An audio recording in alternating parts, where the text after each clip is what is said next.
So, are you looking forward to playing Arthur's Day? I mean, when's the last time you played in a pub?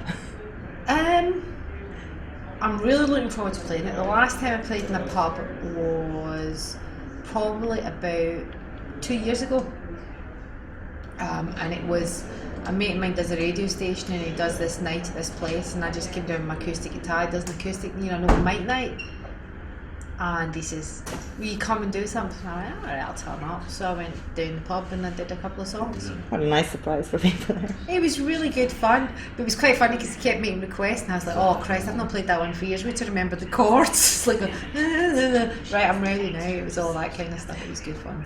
Cool. And do you have any memories of visiting Ireland, playing in Ireland at any point? Or? I've got a lot of very good memories of playing and visiting Ireland. Yeah. So what would be your We've favourite? had some great nights.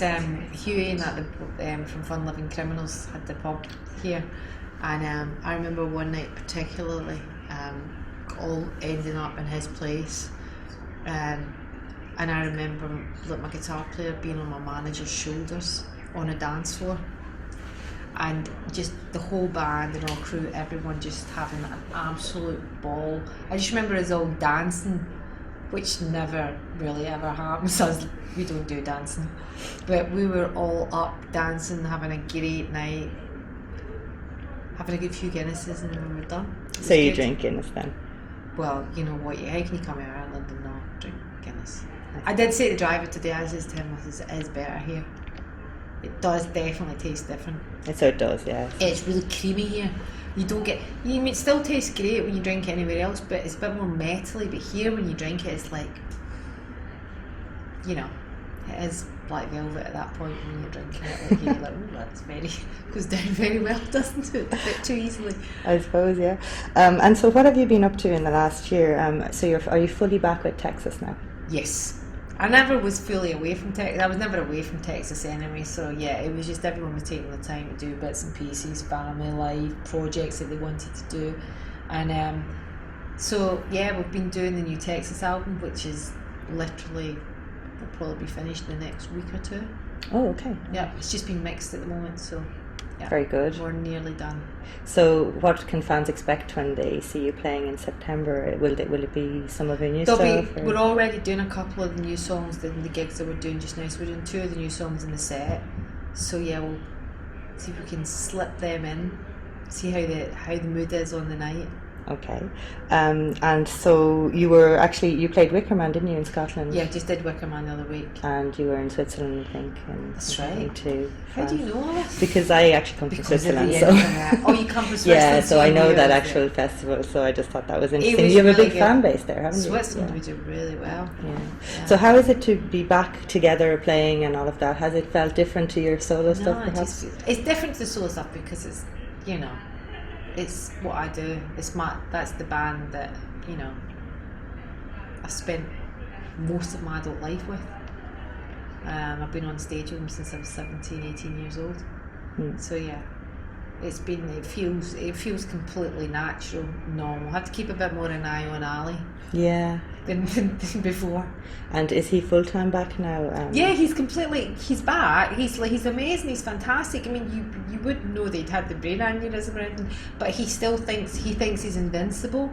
So that's why I've got to watch him, because I've had strict orders from his wife. Okay. So I was trying to look for you on social media actually, and I couldn't find you. So I was just wondering what. Would you really be interested? I'd probably end up, I swear to God, if I went on to anything today, like any social media, I'd probably end up in prison by the end of the night, because I'd probably get sued from a million people for saying what I think, and probably I'd insult so many people that someone would probably come after me with a death wish, and I'd probably just get arrested for being downright grumpy and outrageous. I think we're missing out. And so what do you think of the music scene nowadays? You were vocal about sort of sexualization in pop and things like that in the past. Do you kind of worry about the new generation coming up, like your daughter, what they're being offered? No, because it's like I look at my daughter. It's like she's look, every kid in most of the world at the moment is into One Direction. She loves One Direction. And she says to me, Mum, which one do you like? And I'm kind of going, this is just a really weird weird question. It's freaking me out. And you know, but you know, she goes for like in one direction to singing Cure songs. So you know, it's like it's all over the shop. They make good pop songs. She likes the music, but it's really funny because she's just at that stage in her life where she's just downloading records and she's buying like Hits Now 85, which I'm really laughing at because we actually yesterday were having lunch and she had got her phone out and she was like, she had Hits Now 85 or whatever it is, and she's got all these, you know, Tiny Temper and everything and all Jessie J, and she loves all that. And we were talking about when was the first one, and we actually found it was 1983. Yeah. Because we actually found out, yes, we're like, when was the first Hits Now? You know, Q&A straight on. When was the first Hits Now? And the first track on it is You Can't Hurry Love, but Phil Collins doing it. Wow. So there's a bit of useless information for you for today. I think I might have had that one actually on a cassette. No, do you know what? I'm even sadder than that. But you're a lot younger than me. But I was still on Stars on 45, which is like going before Hits Now. That's saying something, yeah. So what's next for you and Texas going forward? Well, we've got the gig. We've got Arthur's Day, which is going to be, you know, it's been a long time since we've been here in Ireland playing, which I'm really excited about. The band are looking forward to it, but I think they're probably looking forward to just the fact they're going to be in bloody Ireland partying and having a great time, because we do always have a good laugh here. And you know, people are just cool in Ireland. They're like fun. They're dead friendly. You know, and they're good because they show their enthusiasm and they want to get into it, which is great. You know. So you have a big following here. I hope we still get a good following here, you know. As I said, it's been a long time since we played, so fingers crossed. When was the last time you were here? Probably 8 or 9 years ago. Yeah. Sure. I couldn't find anything between 9 years. I think kept it secret. Oh. Shut it down. No. Okay. And finally, if you weren't doing this with your life, what do you think you would be doing? What would I be doing? Oh God, I was just talking about today saying I'd love to be an architect, design, something like that. Went to art school in the beginning, probably be doing something like that. Or I might have been a hairdresser, which was originally what I ended up doing before I went to the band. I don't know. My dream job would be, listen to me, my dream job. Like, this is pretty much Don't you have it? This is pretty much a dream job.